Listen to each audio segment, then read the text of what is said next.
I want to know what the hell is going on. 3, 2, 1.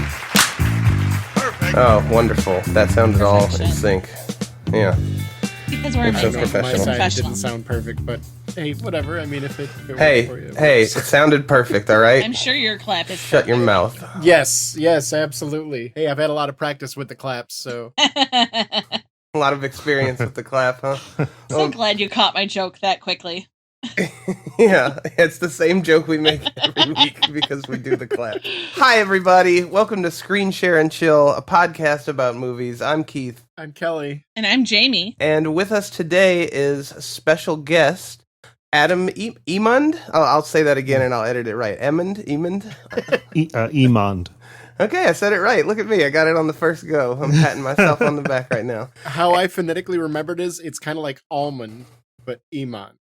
It's nothing like almonds, Kelly. What are you talking about? That's just a bunch of nonsense. It's how it works in my mind. I can't be the only one. There are dozens of us. Yeah, literally. And I believe, according to my notes, Adam, you are here today to talk to us about camps, Israel, and weather manipulation. Is that correct? That's not correct. Oh, I thought that we were going to have a I deep think that was discussion about the death to the ant. I thought that was what we were. Wrong. Wait. Wrong. that must wrong be notes. that's my other podcast. I'm sorry, you guys. I got my notes mixed up here. That's my forthcoming podcast called Facts Don't Care About Your Feelings, But I Do, with Keith Hogan. I thought you were the subtitle was gonna be quickly canceled or something Right. like that. Because, well, no, you know what? You'd probably make $1 million if we're being honest. That would be your claim to fame. You would rise to fame quickly if you did that. No, it's I'm a punk and I support Donald Trump. Yeah. Oh my God, you'd be rich and famous overnight. Everybody'd hate you, but conservatism is the new punk, you guys. buying into the machine is how you rage against it. How do you rage against it from the outside, bro? Yeah. Dude, I hate that Rage Against the Machine became political. It's so sad. And here we are, unironically doing the thing that we were referencing ironically. Why do you do this? Well then, shall we get started? Obviously, we're here to talk about movies. We have Adam back, who first appeared on our show outside of providing our wonderful theme music, the Ben Cisco.wave, for our anniversary episode, our 1-year anniversary, where we were all deep into Lord of the Rings and told him we'd have to force him to watch them and have him back when he's done, and he has completed his task, everyone. First, let's give him a big round of applause. Good job. It's a daunting task. It's like watching a season of a TV, it's 10 hours. Yeah, it's so. like 10 hours of video, yep. Well, 9 because I didn't watch the extended versions. So. Okay. Oh my! Okay, Get out! Let's come back in a month. I We're just done with the saved some time. real Guys, version. I'm stopping the recording. We're gonna have to come back now. I have the first question. It took me 20 years to watch 9 movies to watch it. So go ahead, ask me. Yeah. The first question I have for you is everything in your life feeding you Lord of the Rings memes and content now, like all the algorithms in the world? Enough, right? Like that's kind of and to me that's kind of like I'm a big YouTube user, right? So like that's the I would call it benefit because now I have a whole new rabbit holes to go down. Right. But some of them are terrible. So like there's too many. Yeah. Yeah, the Tolkien verse or whatever. Like Tolkien spent so much time fleshing out the universe, as you can tell by all the so and so begat so and so and stuff like that in the books. That there are like literal like the equivalent of 4-year degrees in Tolkienism and Tolkien. Yeah, just like there are universities that study it like in depth. I mean, I've had classes that talked about Star Trek and shit like that, but not as deep as people go into like Sure, the Cal. lineages and the cultures of Tolkien. I I tried tried Star to- Trek class in college was great. I tried to watch like I just want to like give me a map, like let me just understand what I'm looking at here after I finish them all, and suddenly I'm deep within like how his son made the maps and all this stuff in the books and how they changed over time, and I'm like I went too far. Hold on, I gotta go back. Yeah. Too late for you now, my friend. I'm just saying it's July and I'm still getting tons of Lord of the Rings. For my real. algorithms. It might be one of those where you're talking to a fish and you're like, "Did you notice all the water?" And once they see it, they're like, "Oh my God, it's been around me all along." Maybe Sure. since it's such a cultural touchstone that it's referenced constantly in everything. So. Yes, when there was only When there was only one set of footprints, that's when Lord of the Rings was carrying you. Yeah. Yeah, and I got a question on Jeopardy today. Well, it wasn't today; it was from like 2 weeks ago, but I watched it today, and I got a question on Jeopardy, right? Because I knew about Sauron, right? And so hey, it's already helpful. paying dividends. It's already paying dividends, my friend. What was the question? Let me ask. It What was the question? something like, I don't know, cat eye in the sky, some way that the thing was described, and I'm like, oh, okay, it was about the eye. I don't know the like Jeopardy questions. They show up, you look at a couple words, you guess an answer, and Yeah. you're Right. Yeah. Big eye in the sky, Mordor, looks like a cat eye. I'm done. Yep. Eye of Sauron. Yeah. So you are here Yep. to profess to us your newfound love for Lord of the Rings, your deep hatred for Lord of the Rings. Give us. Should we? I figure we'll probably at some point do our 3 questions, the +1. But why don't we invert it and just start with the did you enjoy it and would you give it a thumbs up? Yeah, and I think we talk about the I'm sure we have things to say about the individual movies, but I'm kind of talking about as a whole right now to start it off the entire trilogy. What did you think? You can't give it a thumbs down, right? Like, so certainly I'll give it a thumbs up. Did I like it? Yeah, sure, it's fine. I liked it. I have. If you ask me where along the journey, the things that I did like, that's a different question. But overall, yeah, sure, I liked it. I wouldn't say enthusiastically all around, but I would say that I did like it. And I'm excited about being able to dive deeper into the lore. This is one of those things I feel like it's a sponge. Like I can squeeze it and get more out of it, and I'm going to get more out of it the next time around. I'm going to keep getting more out of it. So absolutely, your entire so far, life, it's an inexhaustible well. one time through where I watched one movie peacefully and 2 under duress. It was pretty good. I don't know how many people, but I'm sure it's a non-zero number of people in the world that have the same circumstance where it's like, yeah, I watched the first one just because it looked kind of cool. And then, whether it's a significant other or just a compulsion, like I have to know what happens with these little fucking hobbit people. What do they survive? Do they all die in a fiery pit? I didn't really even need to know. I don't want to give away. Like after the first movie, I felt like that's enough. I'm good. I can trust them. Like, it seems like the adventure wasn't over. I was ready. I wanted to have more adventure, but I kind of felt like I could have lived with that for another 20 years, maybe. I trust them. They're gonna do it. You're kind of where we are on the Matrix trilogy right now. Yeah, like they'll figure it out. Yeah. They'll figure it out. I don't really need to watch them anymore. I'm sure Frodo got there. I'm sure he did. Like, no big deal. Oh, they're fine. I just imagine the human Adam that's with the Fellowship, and then Frodo is like, "I have to go off on my own," and he's like, "Yeah, you got it from here, right? Yeah, you're good. I'm just gonna go back, right? You're good. All right, see ya. Good luck, buddy. Have a good one. You got it. You good. Look out for all the fire pits and the orcs that want to kill you and eat you." Yeah, well, I didn't know so much about that. Yeah. What was your favorite of the 3 movies? I would say the first one, but then also so it's Fellowship, right? I should use their names. The Fellowship, and then I did like the ending of Return of the King, but not the very ending. Like I would say the third ending or the fourth ending or the fifth ending? We call those ending indexes A through double Z. Yeah, probably A, right?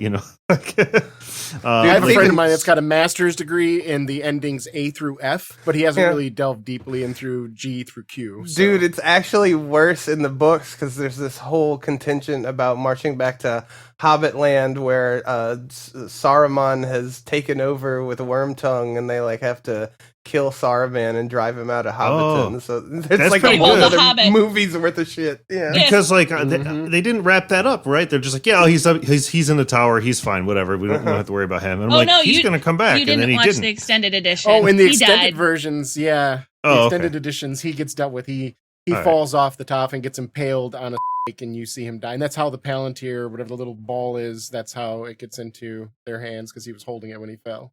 Oh, okay. All right, sick. All right. Yeah, cool. he falls, he gets impaled, then they roll him into the ground on the impalation, and then there's no coming back. Yeah. I mean, so now I have something to watch the next time, Some of the extended edition scenes were actually really, really valuable to the story like that. and some of them were complete throwaway. And that's one of the things that we were talking about when we reviewed it, was trying to discern whether was this necessary. Did they need to bump this up to add another 15 minutes to the runtime, or could we wrap that up a little bit quicker? It was purely economical for me, but also like I kind of wanted to experience it the way that like everyone else would have the first time. Right. You know, so, yeah. I mean, that was the thought. And hey, there. like you said, on your next adventure to Mordor, you have the special editions to watch to jazz it up a little bit when you read. Yeah, No. exactly. First, he has to watch The Fellowship 13 times. Then he can be on my level, and then he can watch the extended edition. And did you dress up in costume? Did you light any incense? Did you eat meat and cheese on a wooden board in front of you? I saw them all in theater, though. Did they serve meat and cheese on a wooden board? No. Oh, well. No, it was just popcorn and Junior Mint on my popcorn. Oh, very refreshing. So one of the questions we asked ourselves when we were reviewing the three movies, I think near the end, I thought it was a fun question I wanted to ask you, was who would you, like, now that you've seen the entire run, who do you want to be? Who would you want to be in this story, whether it's aesthetically or skill-wise or whatever? And conversely, who are you really? If you're one of the main cast is kind of what we were going off of, but if there's somebody that's in the side characters, then feel free. But so I'll start with that one because I took like several of those quizzes to be like, what Lord of the Rings character am I? And I got quite a variety of them, but the first one I got was freaking Pip, and I probably would be one of the like useless hobbits that grows throughout the time, right? But starts off like what do you do? You just eat? I don't what a burden. Hey, on you're the not party alone, you are. man. You're not alone. I think we all identify with I just want to eat food and put my feet up and hang out with people. Like, right? Get it? And I don't know who I would want to be because that is a hard question to answer. I do know that I wrote in here like, dude, I just want to be friends with Gandalf, right? Like the dude, like let's just hang out. And I want Aragorn to protect me and my mission. You know what I'm saying? So, but I just kind of want to be a hobbit in general. I think, like, It's even though I bash lifestyle. on them. If either one of those had a heartfelt conversation with me and we were friends and they were like, I need to have a talk with you. And they were saying something like, your current course of action, I can't agree with it. And I'm slightly disappointed that you would go down this path. I'd probably tear up and say, okay, I'll change. Dude, imagine imagine Gandalf. What do you need me to do? Imagine Gandalf expressing disappointment with you. That would like destroy me. Right. God, it's making me tear up sitting here thinking about it. That's horrible. Calling you a fool of a took. And some things that should not have been forgotten were lost.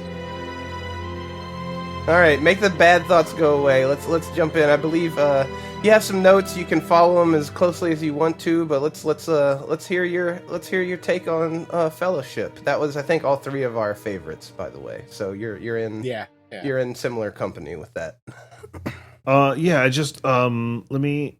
Like, okay, so the music hit, right? And I was like, oh, I know this theme. I heard this before in my life, maybe just on your podcast. But as soon as it hit in the beginning, I was like, I'm ready. I'm in. I'm ready to go. But then I was ready to be a hater because I'm like, it's called Mount Doom.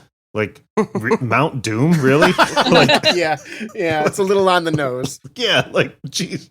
One of the things that I can totally agree with you, Lord of the Rings is very black and white. It's good and evil. There's not a lot of nuance. You're either a good guy or a bad guy, and that's about it. And Mount Doom is very indicative of that kind of view. It feels. Yeah, like it's just evil forest or something. Yeah, right? yeah. Just, They could have Sir Good Guy of the Light Guard fighting off against. Don't go to evil, don't go to Bad Mountain, you guys. It's evil there. Right. yeah. Okay, 3,000 years passed between the opening and the series of events we follow. Like 3,000 years. Yeah. Yep, that's a long time for them to still be riding horses around and using swords. That's no technological advancements at all. They got to the wheel and they're like, "We're good. Life We're was good." simpler then. Well, they just like it, It's they didn't let themselves become corrupt with technology. They're like, we're good at this level right here. Somebody saw in the future and saw what social media would do to the culture, and they're like, "No, we have to make a rule. Nobody ever make anything beyond the wheel and basic structures you can build off of. Architecture, fine. Computer mechanics, if anybody even mentions it, they're dead." Let's see. The Shire is great, right? I love a good setting, right? And I love green grass, and I love hanging out, and like I like the happy beginnings of a lot of things. Flute music. Yeah, I just want to hang out there. That feels like that'd just be a great place. But I saw the behind the scenes on the forced perspective stuff already, and like that threw me off because I could not unsee all that. Right. For like the whole first, third of the movie. I'm like, I know that they're not near each other. Like you had to adjust like in VR, basically. It had to settle on and you. that's funny because when I watch the forced perspective behind the scenes videos, my brain can't quite wrap around how they did it because I always see it how it's meant in the movie. Like I can't unsee the smoke and mirrors. I guess it's been too long. So yeah, I can only really tell when they move the camera right, and then you can see like the split in the table, so you get the table height difference, and it's like holy shit, that's crazy effective. Mm-hmm. Last comment on the very beginning there was like just Gandalf's shit-eating grin when he's like fucking around with fireworks, like what if he's just screwing around, having a good time, like that. What a fun! Like I want to watch the beginning again over and over and over. I can see why you keep going back to the theaters. Like, what a good start of a story, Right. I'm going to skip kind of ahead and talk about I don't remember what they're called. I kept calling them the Wild Hunt from The Witcher. The horses, the horse people that kept going after It's him. funny that you said that. Nazgul. Very similar, because they even have like the pointed helmets and shit eventually, later on in the story. Yeah, that's a good comparison to the Wild So then the Hunt. comparison would be that the man that wrote The Witcher, or at least the aesthetic choices they made in the game, somebody stole from Tolkien then, right? Borrowed and was influenced by, certainly. Yeah, well, I mean, stole, borrowed. Yeah, for so sure. part of And the having artist played The tool Witcher base. like several times and not seen Lord of the Rings, I think it tainted a lot of my like view. Or that'll come up later. But anyways, the Wild Hunt there. What are they called? Do you remember what The they're Nazgul. called? The names are hard. The Yeah, Nazgul. Yeah. They have no lassos or ranged weapons or way to do anything besides reach out menacingly. Like you're 2 feet away from Frodo. Like they can reach menacingly. That's their superpower. Yeah. They do have swords that they can stab too, but their number one power is reach menacingly. He's If they just get standing you, they're there going to get you, buddy. They're going to menacingly. get you. And horrible screeching. Don't forget the horrible Yeah. screeching. Yeah. Oh yeah. I don't know if they've introduced that yet. I think they unlocked that skill later. I don't recall them using that. Wait till they grow teeth. You'll Yeah. see. Oh yeah. You got to the end where oh no, you didn't see the mouth of Sauron because you didn't see the extended editions. There's a scene where one of them rides out from the forces of Mordor near the end, and he actually talks to Aragorn, and it's one of on a creepy- horse? Or is he on one of them? I think so. I think he's on a horse or some kind of steed. Because they Yeah, all kind of, and they sort of upgraded their steeds to those flying things, and good for that. I kind of like the progression of like they got better. Their character. leveled up. The character Yeah. went up a level. Yeah, in an MMO, they went from normal to having horses. No, they and, bought a loot box and they won their new mount. That's what happened there. Yeah. They got the rare loot table off the dungeon. Just to be clear, we refer to those, I believe, as the flying penis monsters. If I'm Yes, correctly. they was were very definitely one of tubular, Totally tubular, dude. tubular and veiny. Well, that certainly calls for a dirty. All right, the four hobbits, right? That when they're out there running away, when it's just them, they haven't really met up with people much yet. But like the four of them together, they're wearing their little vests and they got their curly hair and stuff. They just look like a band from the 2000s, right? Like. Mumford and Sons. Yeah. Yeah. And I thought that was like it just. I'm like, oh, it just looks like it's of the time 2001 to me. Like This is a bit of deep for the non-casual person, deep name drop. But I feel like a band called Harfoot would be really Yeah. Well, there you go. that'd be There you go. a good folk band. Yeah. Yeah. All right. In the beginning of the film, we see Sauron or somebody with the ring on, like whoever the main bad guy is in the early days, right? In 3,000 years Sauron. ago. Yeah, he comes back. He dies, comes back. He Like goes any by good many baddie. names. Yeah. Why can we see him? Like, I can't see anybody else who puts the ring on. Why can we see him? Why can we see him? He's the master of the ring. And here's the thing that we actually kind of discussed in the podcast that is not illustrated at all, and at least not well in the movies. He is a physical form the entire movie. There is a man walking around His name is Sauron. He controls the ring. He can see where the ring is if it's on a finger and stuff like that, and he can influence it directly. And he's a real person standing in a tower somewhere. We never see him, but he's a real person. Right? That's where we landed on, right? That's what's really going on behind the scenes. Help me out here, Jamie and Keith. No, I mean, that's not what it is in the book. He doesn't have a form. Hang on, my dog is... I could have swore he had a full physical form. No. And that just wasn't... He's in shadow and how do they put it? Forming in shadow and... Well, he does in the movies technically, because they actually filmed the scene where he comes out and fights Aragorn. They just replaced him with a troll. But they got rid of it. Yeah, they got rid of it because. So that is the intent in the movie, and you can kind of see him a few times when the eye is like focusing on whoever's put the ring on. You know, you get that sort of like zoom forward thing where he's walking to the forefront. Yeah.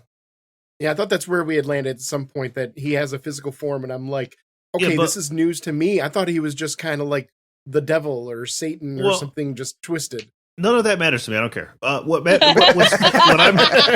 What I'm concerned about is how come it operates differently when different people put it on. I guess it's because it's elvish magic. The elven rope. Okay. It's the elven rope. All right. Got it. Understood. Yeah, like it is made so that if it's on somebody else other than Sauron, it gives them certain magical powers that Sauron could use normally. Like he can turn himself invisible and stuff like that. And it gives the person one of his powers. The problem is that when you have it in your possession, it also taints your personal, your soul, and it draws you to the dark side, and it makes him have full control over your thoughts eventually. It darkens your taint. When he's wearing it himself, it's like him wearing his own underwear. It's completely comfortable. Okay. All right. I see. As opposed to somebody else's underwear. Which turn you invisible, we all know. As we all know. Can you imagine Sauron wearing Pippin's underwear? That would be complete chaos.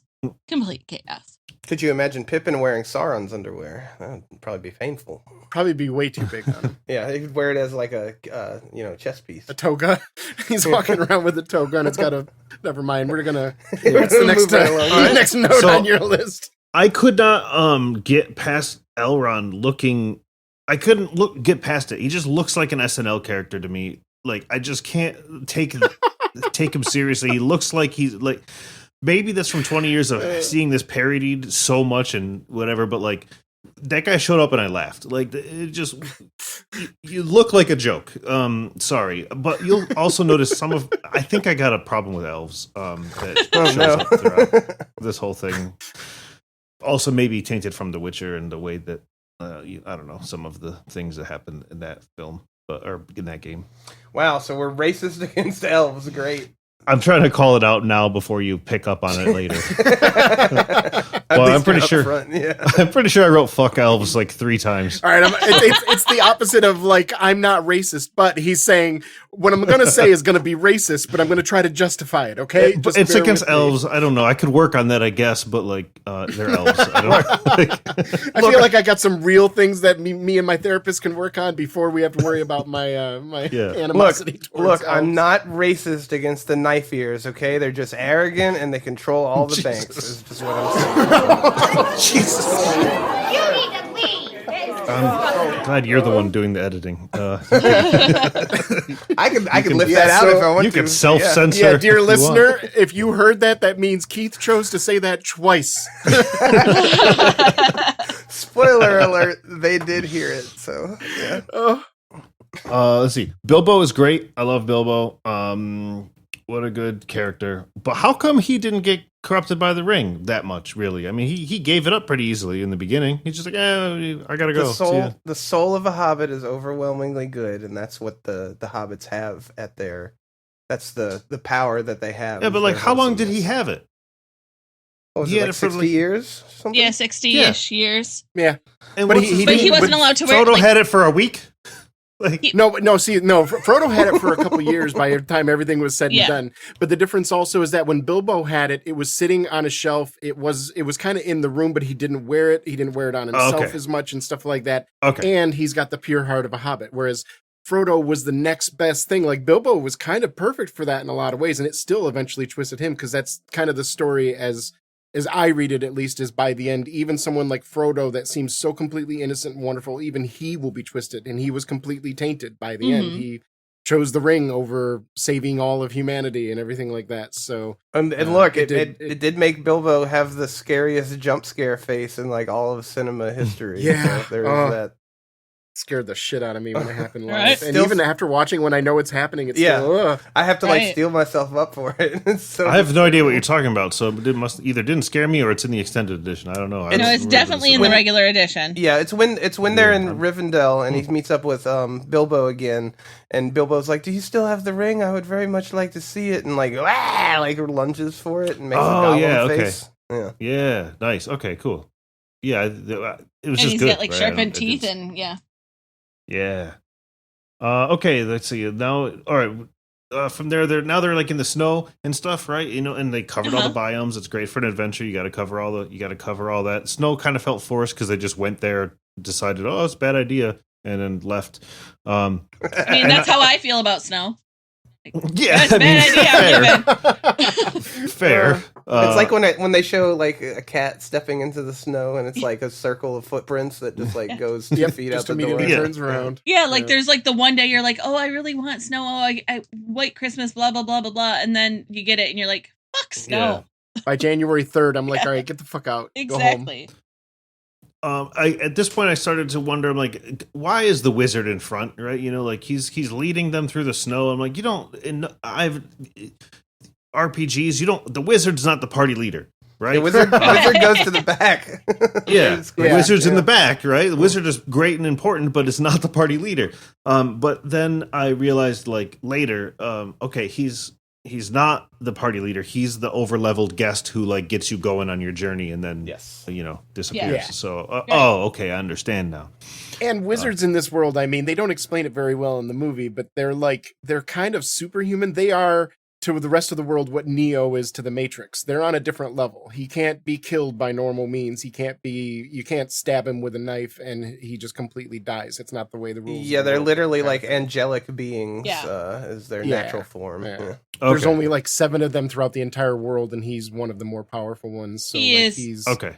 The wizard and the yeah, tank. even naked with a stick in his hand, he's more powerful than 99% of the people in the world. I see. He does not have like 30 hit points. He's got like, No, he's a GM. Yeah. He is a DM controlled character or a GM or something like okay. that. Yeah. Got it.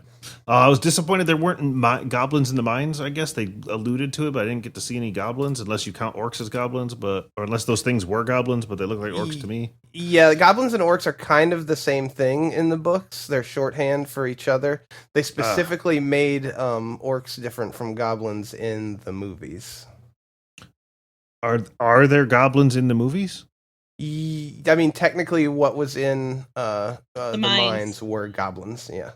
Oh, okay. They But you're right that like it's hard to tell the difference between Yes. them, and it feels like the orcs just talk more, and Are a other little than that, they beefier. are very similar. Yeah, they're a little. they're a little Okay. bit bigger and stronger. So but to me, they they're- did not look any yeah. different as a viewer. Maybe I'll see this differently the next time around. To me, goblins wear hats, so I'm like, "Where's the hats? They're not goblins." I think The that brown leather. even stitched Peter hats, you're Jackson, right. if he were here, he'd probably be like, "Yeah, that's fine. Like, we made them very similar. They're very similar in the books. So you not picking up on the differences is That might explain why later I was like, "Wait, why are these orcs talking? They can just talk now." I guess they unlocked that skill, but that's because I thought the goblins were orcs. I guess. and they have restaurants and menus. Yeah, right. Yeah. Crumbling stairs. That was so dumb. It was like the tap X to lean. Like like that had very like mini game vibes during those crumbling stairs there. Right. Mm-hmm. Oh, you guys ruined for me all the Frodo death scenes or the near death scenes. Yeah, sorry. Oh, because he looks like he's Sorry. ejaculating. Is that why? Is that what you're Well, saying? I caught those and chose to ignore that. But More I'm that just we saying, spoiled all them, the right? times That's where he like, oh no, he died. He got shot with an arrow. Oh, he's wearing armor. Oh, like he fell in the water. Oh, we just pick okay. him back up again. All those times where he like dies. I'm like, oh no, he's actually. oh no, he fell in the water. Oh, we just pick him back up again. Yeah, I'm love like, that okay, I description. just like you ruined oh my that. god, that suspense felt like for it me, was but right out that's of fine. Clerks too. But why did we stop anybody from helping Gandalf when he was like gonna fall down? Why no one helped him? Like, we were like, oh no, we can't go there. It's too dangerous. What? You guys just jumped off crumbling stairs and stuff. Like, what do you mean you can't just go? There's everything's across the chasm. The Balrog thing fell down the hole. You can't just walk 10 feet and try to help this guy up. Well, to be fair, we do see that it does whip his foot, so anybody that was holding on to him probably would have been pulled down too, but they didn't know that. Yeah, they wouldn't be able to, like, Frodo wouldn't be able to lift a Balrog. Gandalf said, "Fly, you fools." He told them to leave him. And we don't They didn't have their flying mounts yet. How are they supposed to fly? Yeah, but only after they didn't come help him. Like... He's like, if you're not going to help me, then get the fuck out. Yeah, don't just stand there staring at me. Like, help me or leave. Watching me die. Yeah, don't be a fucking looky-loo. Keep going. He's like he's like your mom. Like, it's fine. I'll just fall. Right. Go on. Go ahead. Yeah, that's what it felt like to me. But then it turns out, it was actually awesome after that. But you don't see that in this film.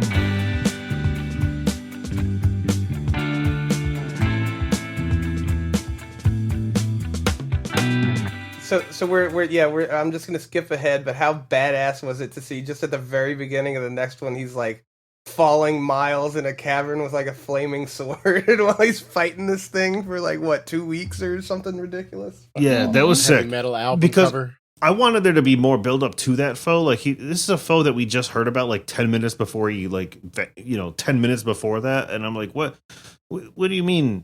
Like this is how he goes, that weird fire monster. So it was really good to be like to have that immediately corrected in the beginning of the next movie. Like, oh, okay, this is a badass and they fight forever and like they have a good rivalry. But you don't take a character like that out with some foe you just met. It just felt that was kind of a bummer in that film. But right. The rest of it, I feel like, I don't know. There's like a treetop boring crap with elves, and we got new canoes, and that was good. And then like Boromir's treason and redemption, that was all really good. The last battle there was good. I had no idea I was near the end of the film, but it was so good.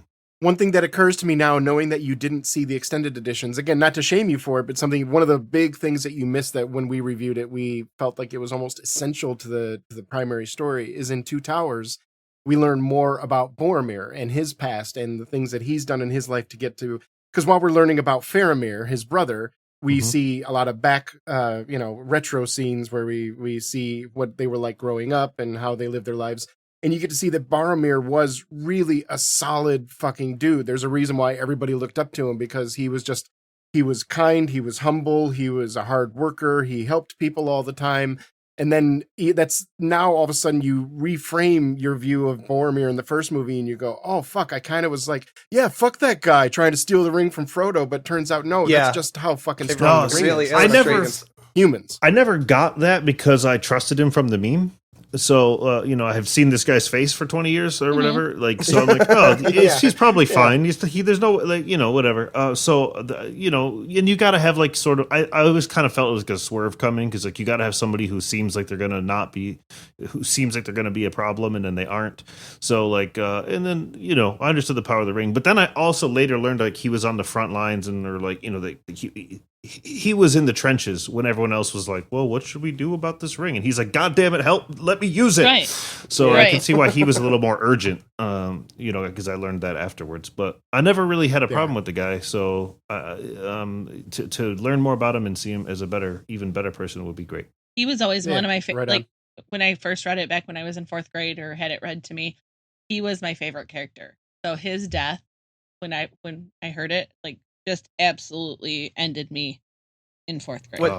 What gets me is because he's a pretty strong-headed and you see like strong character, right?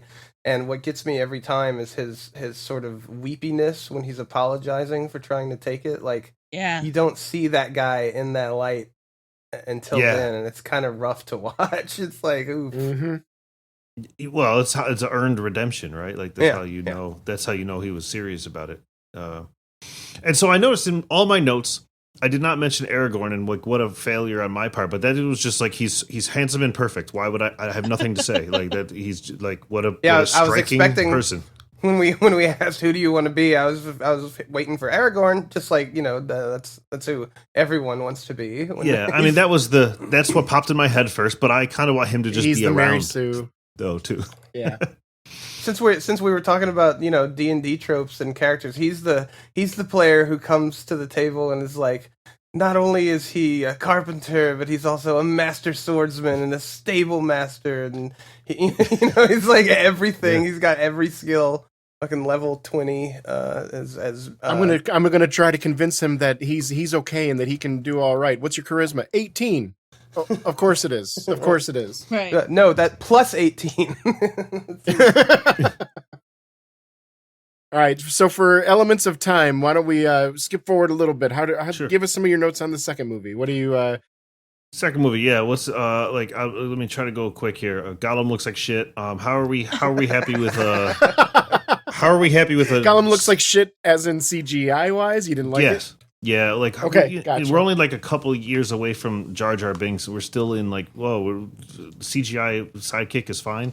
It won awards, Adam. It won like lots of awards. I like how we're judging Gollum against the gold standard of CGI characters, Jar Jar Binks. That's an interesting comparison. Acted well. Probably did a whole lot, right? I still, it speaks really interestingly, although it's like kind of played out for me because I've heard it forever. But like his is so much better than all the thousands of imitations I've heard. The original's better. Imagine that. Let's see.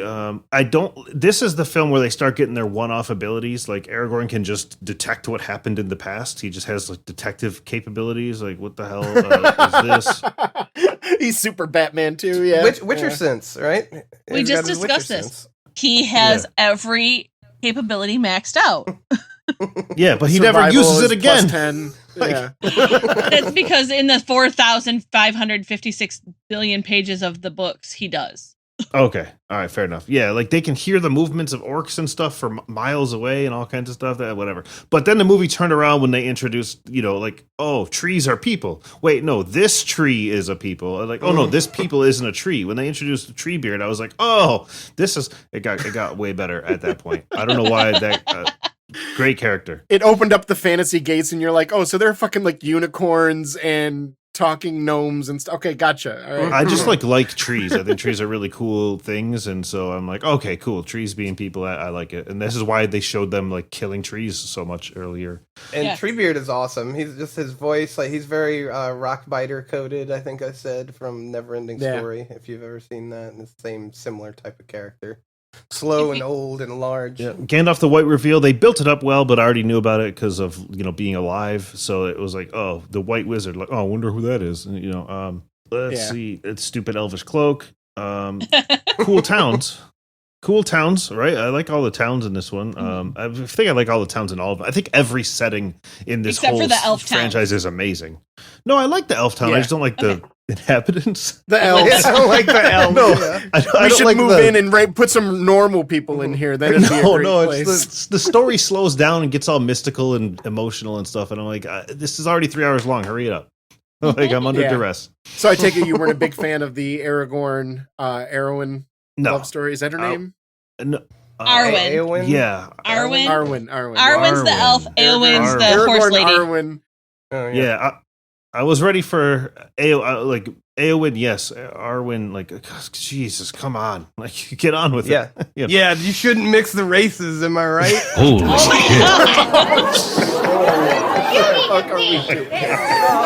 I'm not the one with these views, We man. are never, ever recording on a Friday again. Keith has lost it. You have to admit that is what is Elrond's big problem. He's like, I don't want my daughter marrying one of them. That's humans. true. That's true, right? Because elves are the ones with the problems, not me. Because they're pretentious and they think they're better than me. It's reverse racism. You're suffering from. You're the victim of the racism the elves are portraying on you. Yeah, and they're taking all our jobs. Oh my god. I'm gonna look. I have a real corporate job. You can't don't get me in trouble. Make Middle Earth great again. Yeah. All right. Wargs. Fuck yeah, wargs. Okay. Does Gimli suck at fighting, or is that just what they showed in the film, or does he suck at fighting canonically? Because that dude sucks at fighting. It's what they showed in the film. He is canonically a great fighter, akin to Legolas, and they are almost even matches.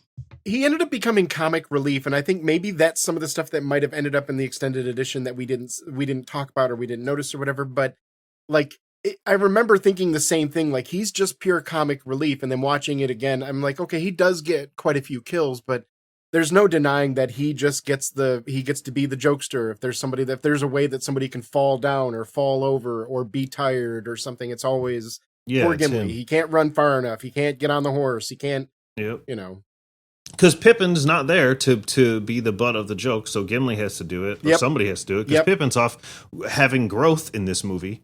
And, like, I think I even wrote in this one, like, wait, so he doesn't suck anymore? Like, he got smart? Well, I think that was kind of, yeah. During Two Towers, when he grabs the Eye of Sauron thing, the Palantir or whatever, that wasn't. That's in the third movie. I wasn't thinking too clearly. He becomes an idiot again when Gandalf's around. He gets nervous and like. Because Gandalf fucking shamed him really openly and loudly. But also, in Moria. Like, obviously, Gandalf would be very intimidating if you're an idiot. So yeah. Fair.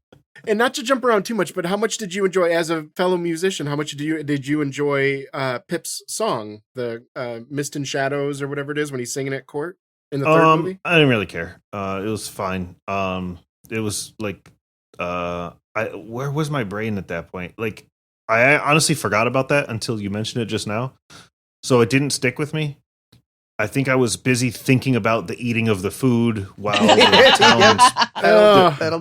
town's being destroyed or whatever, and like, it was very the like fucking tomatoes. It felt very like the imagery and stuff was good. I did not think about the song at all. The imagery I don't remember what was happening there, but he is being gluttonous, sending his like son off to go die, not listening to anybody about the problems that we're having, and just being. Very Nero. Enjoy my position of power. Yeah. Yep. All right. So you got any more important beats for the Two Towers? Because editing Keith already has the pistol in his mouth. So. Okay. I'll just end it here. Well, rain right before the battle. That's silly. Of course, there's rain right before the battle. But it wouldn't be a cool battle without rain right before. Yeah. Obviously. The ending was great. Like, well, the tree's weakness is fire, right? So then everything's on fire. So what do? They use water to win, right? They break the dam down, and it's awesome. And it's like, not only is it the right elemental, like, properties, the right elemental actions to take place, but it's also like nature undoing the workings of man, right? It's pretty sick. I like that ending. Very good ending. Nature reclaiming itself and washing away the weapons of war. Yeah. Yep. Well, otherwise, the symbolism is pretty intense. This movie I did watch in parts because I watched it on my phone, and there were so many ads on the service I used, and I couldn't. I had a hard time watching this one. And the movie you're hurting me. You're hurting me for saying you watched this film on your phone. I had to find time, and I'm so used to watching things in 10-minute chunks here and there. I'm just like, I guess this is how I'm going to have to do it, because I don't know when I'm going to find 3 hours. So hey, well, you did whatever you could to power through it. Yeah, like I almost feel like if we would have known that, we would have said, let's just talk about the first movie, or let's talk about like save it until you can like sit down, because that's part of it too. Is that like you got to kind of be in the right mood and the right kind of mental place to go through the fucking long ass Hobbit journey. I was ready for Return of the King though, right? So it's just the Two Towers that I was like, I'm not doing this again, right? Return of the King, I watched ad free. I sat down, I watched it. I had headphones in to absorb the whole thing. I was fully immersed. Nice. It was great. So yeah, I just screwed up on Two Towers because I was trying to make it work. We appreciate the dedication. Like, I'm trying to remember, but I think Two Towers is like what we thought of as the worst of the three too. Except for the Boromir stuff, which he didn't see. Like that was like my highlight of Two Towers. There were a couple of cool things, like the bog with all the dead people underwater. That's creepy. There are some cool moments in that, but Two Towers was probably my least favorite. And the only reason why Return of the King ended up being better, I think, was just because it finally had the ending of all this stuff, and we get to finally that last pimple popped or whatever. Yeah, Monty Python voice. Get on with it. All the ending. All the ending. There was too many endings. But the beginning was great. But seeing Andy Serkis, like, I'm like, oh, that's Andy Serkis. Like, it's not Smeagol, it's Andy Serkis, right? Like, he's too familiar now. Yeah. Let me just kind of go skip around here, man. Elves, too much baggage. I want to be friends with Gandalf. I think we talked a lot about this. Yeah. Nazgul upgraded from those useless ass horses. Sam versus Gollum, like what a good fight. And I got screwed up too because I thought that Sam betrayed Frodo at the end because I misremembered what I heard on the podcast. So I was ready for Sam to like betray Frodo at the very end, somewhere. And so I was like, this motherfucker, like, better not. I know it's coming. I don't trust you at all. Like, I don't care. And I was like, just wrong. So it was a very interesting. So did you have like tears in your eyes when Sam's like, "I'll carry you," the kind of thing? Like, did you feel finally that no, Samwise is the one true fucking good, awesome person? Not until the ring was movie. Destroyed did I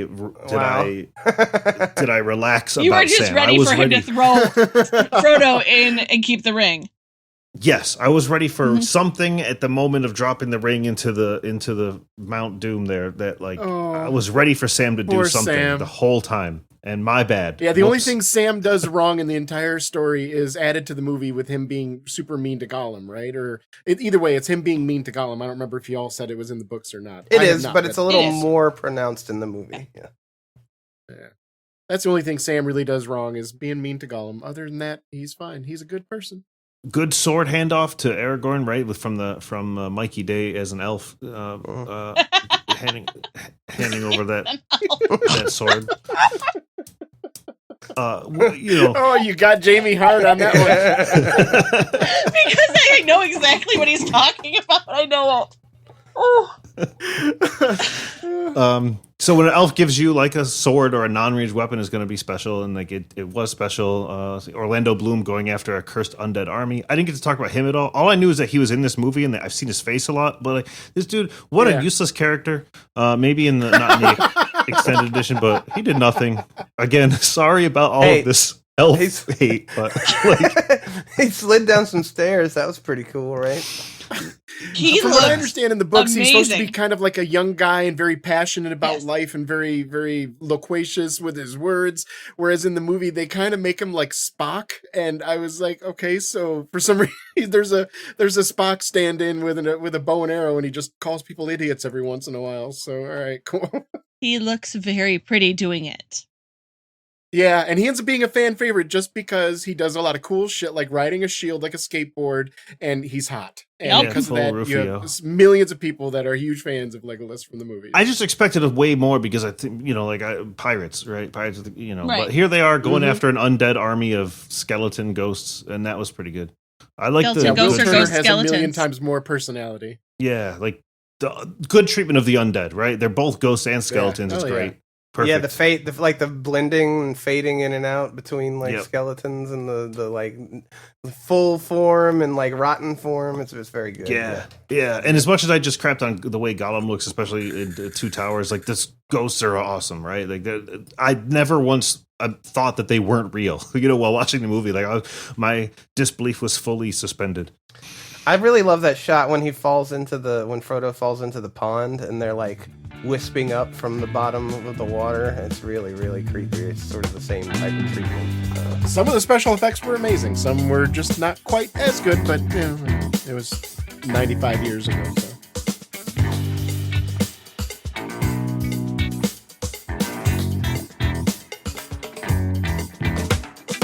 All right, I'm gonna just give you an overall MVP because I came to it here. It's Ian McKellen's like eye acting in the whole film is amazing. Like his eyeballs tell all the story. It's amazing. So overall MVP, gave it away. You can ask it later and I'll say it again. But we can consider that question asked and answered. Yeah. Let's see, Galadriel. She does like the insert coin to continue screen, like when they're in the spider cave. There, she's just like, no, you can't die yet. Come back. You're good. Just come. I'm just like, come on. Yeah, he got a 1-up at some point. Yeah. Yep. And then when the hobbits change into the little the costumes, they look like kids in Halloween costumes. When they're in their armor. Yeah, when they're in the armor there. Yep. All right. Fuck yeah, griffins. I mean eagles, I guess. I don't. Whatever. And then I got really invested in the story, and I'm just writing down, go, do it, destroy it, go, destroy it. And then the ending was so good. Like, I don't know why Sauron's tower is falling. I don't care. It's awesome. Everything is falling into place. The ending was so good. I don't know why half the stuff's happening, but I was just like, oh my God, this is what a good feeling. And then there's like 45 minutes of ending, and I wrote, cool harbor, but damn, get on with it, you know. Yeah, get on the boat already. Get on the fucking boat. Yeah. I love that. I don't understand what's happening, but fuck yeah. Yeah, dude, it was so good, right? Like, I love the way the Eye of Sauron is like frantically looking around while it's happening. Like, how can this be? Sort of like panic. Yeah. The end, right? You know, it's like what a film franchise. I did like it. It had a squishy middle, but maybe I'll watch it again and appreciate it differently next time. Did you have a favorite character? Favorite Gandalf? Character? How would it not be Gandalf? Yeah. Yeah. Right on. I did. Right on. I did like. I didn't mention Faramir at all. I did like he was kind of like to me a reverse Boromir in that he's a dick first, and then he gets he does the bad. He does his bad stuff first, and then is immediately like changes it around. Whereas Boromir does his like bad guy stuff right near his end of his story. So yeah, I kind of thought that was an interesting like reversal of each other, mirror type stuff. But I had a peek at your notes, and just before we completely dropped the films, what stood out to me is kind of funny is you were expecting they're taking the hobbits to Isengard to be about something a little like cooler and less threatening than what it was about. Yeah, because I only knew the song. Yeah. Oh. And I for some reason I thought he said like we're taking the hobbits to Isengard. Like, yeah, here we are. We're on a journey. We're taking the hobbits to Isengard. Like,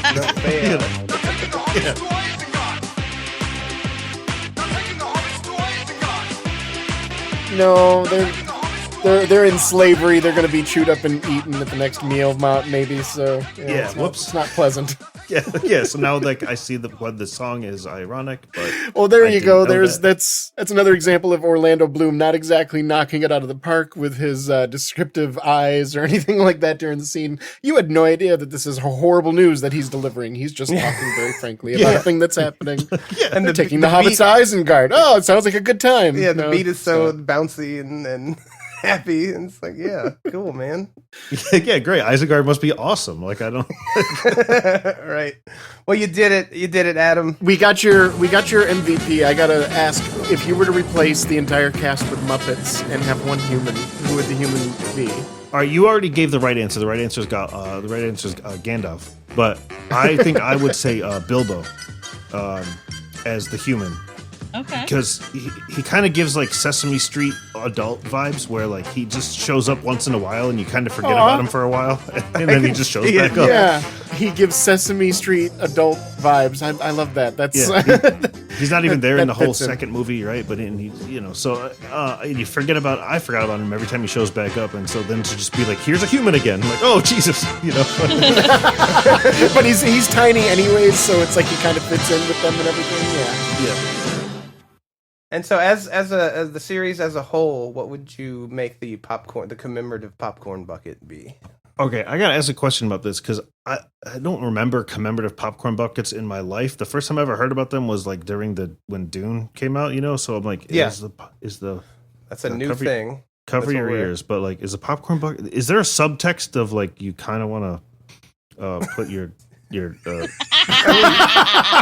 there subtext to the question? I mean, if you're feeling that vibe, we're not here to they're literally telling you not to do something. We don't yuck your yum. That's what happened to Pee Wee Herman, and he never recovered from it. So that's a good joke, Kelly. Good job.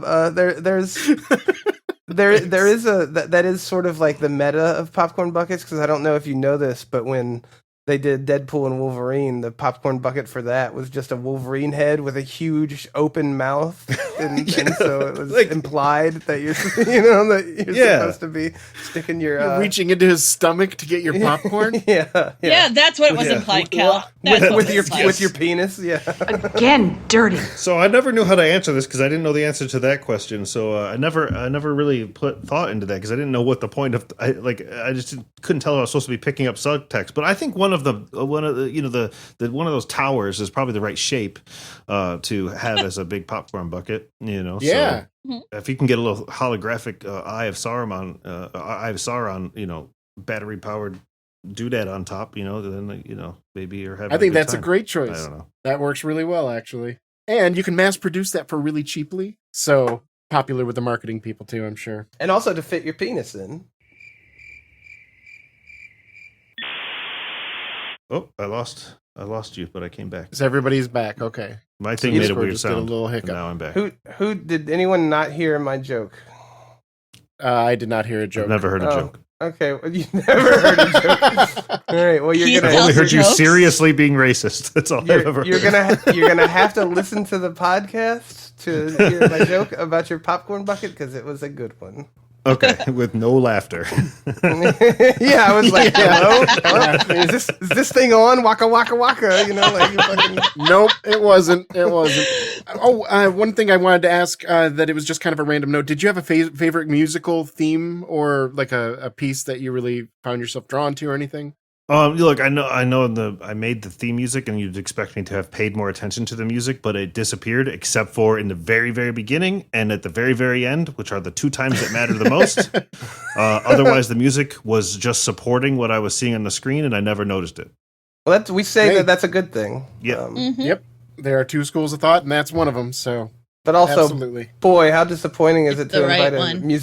a musician on your podcast, and they're like, the music, I didn't really pay attention It was to there. it. Yeah. The music Yeah, existed. yeah. I think if I sat down and listened to the sound, like, so one thing I do like to do is like go back, listen to the soundtrack, and then go back and watch the movie, and then know where the sound, like know how the music gets applied. And so that might be an activity to do before I watch it next time. But Oh, and I'm not even trying to imply. A lot of times when I'm reviewing a movie for the podcast, I feel a draw towards the music because I always feel like it's my job to try to comment on it. But honestly, the first time I watch most movies, I'm not really paying attention to the soundtrack. That's something that, like, at least for Lord of the Rings, I've had 22 years or however many years it's been to, really delve into the music. So I can approach it from the point of view that I've seen this a dozen times. I've listened to the soundtrack. So no judgment at all. I probably, if somebody asked me that when I walked out of the theater for the first time, what did you think of the soundtrack? I probably would have said, I was good. I enjoyed it. Had a good time. I don't know. Yeah. it never took me out, right? And it accelerated the anticipation in the beginning, and then it made the ending all that more important. Those are the only two musical notes that I made in all my notes. Those are the only two times I noticed it, and those the most important times, right? Well, Yeah, Adam, absolutely. you did it. You made the journey to Mount Doom. Thank you for forcing yourself through all of those movies. Good to watch job, them. Adam. No, and thank you for it's a making journey. me watch this movie that has been out for this movie franchise has been out for 20 years and is a cultural phenomenon, and I just just ignored it forever. So thank you for enlightening me. Yeah. Now, my last question for you is that we all three, I believe, rated The Fellowship as a masterpiece and an achievement in filmmaking. Would you hold it in the same standard, or was it just a movie to you because you watched it 20 years late? I don't think that I would put masterpiece on it. I don't think I would put masterpiece on it. I think I would put achievement in filmmaking. I don't think I'd put either of those things in there. I think it's a great franchise starter. It's a great piece of media. I would say it's very good. I don't know that I would say masterpiece. But You didn't live it, man. You weren't there. Exactly. Exactly. But also, don't watch a ton of films in case you haven't noticed by how many of these movies I haven't seen. So, like, is my judgment really good in this regard? I don't know. But I don't know that I would say masterpiece, although it's hard for me to think of a film that would be a masterpiece besides, like, And yet episode you four, You threw your lot in with a podcast about movies. How interesting. The Did podcast he always throw found his- me, and Yeah, I was gonna say His response, we kind of found him, and his response to this feels similar to how I responded to, like, Psycho, for example, even though he enjoyed this more than Psycho. Like, I can look at it and go, okay, I can see why it was very important to people at the time, and I'm glad y'all got this thing, and nowadays I can look at it like, yeah, it's a good movie. I'm not going to list it in my top 10, but, sure, have fun with it. It Glad does y'all sound had like a good time. It does sound like he had a nice piece of satisfaction at the end. So that's important. Yeah. So Let me that's get back. good. I like the movie. I'm going to watch at least the first one again. I'm going to watch the extended edition for sure. So it's not that I didn't like it or it didn't resonate with me. It's just that I don't know that I could reasonably call it a masterpiece in film achievement or whatever, you know. Sure, that's fair. But it was a good movie, and I like it, and I like the world. Yeah, you're allowed to be wrong, Adam. It's okay. It's all right. Absolutely fair. You know? It's wrong, but it's fair. And if any of you listeners are out there who also don't watch a lot of movies, you can still listen to this podcast, although you probably aren't, because why? How would you have known to listen to it? You can listen to a podcast about movies you haven't seen and still be entertained and still have a good time. It's totally good. Yeah, it's very true. Yeah, that's it. A lot of times I make up my mind. Do I mind it being spoiled? Nah. All right, I'll go ahead and listen to. Right now, I'm listening to a podcast that's reviewing a season of Star Trek Enterprise that I plan on never. Probably, maybe I'll watch it. I don't care if it gets spoiled. That's fine. I'll forget it by the time it comes out. Whatever. Look, Kelly found a way to work Star Trek into even this episode. Mm-hmm. Good job. You did it. You achieved it. Hey, I already did it earlier too, so I mean, don't worry. There are a lot of ways I can connect Lord of the Rings and Star Trek. All right. Well, I'm sad to see us go, but time is short, so we're gonna have to wrap this one up. But Adam, we really thank you for putting the time in, and we're sorry that you felt you were under duress to quick sprint to the end on that. But once you told us you had watched Fellowship, we were like, oh, well, you got to watch the rest of them. We're gonna throw you on a podcast. Yeah, it might have taken me another 20 years, so it's good to have a little pressure on me there. I appreciate that, and it was worth it. So thank you. So that has been Adam's take on the Lord of the Rings that he's finally seen. Thanks again for being here with us at Screen Share and Chill. My name is Keith. I'm Kelly. And I'm Jamie. I'm Adam. And that's Adam.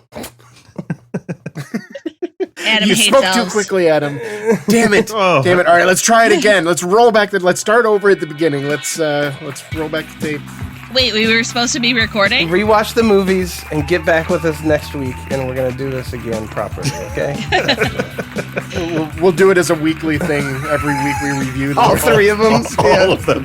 Every week. Jamie's like, oh my god, I think I'm coming down with a little case of death. I gotta go. If it gets me out of ever having to watch Jingle all the way again, I'm good. It won't. Oh, we'll see. We'll see. You guys have no idea the private conversation that's happening around that movie behind the scenes. Okay, goodbye. Goodbye, everyone. Yeah, see y'all. All right, bye. See ya. Thanks again, Adam. Bye. I'm going to call the police. You go ahead, call them. Call anybody you want. They can't do anything to me. Not anymore. And nor can any of you. God,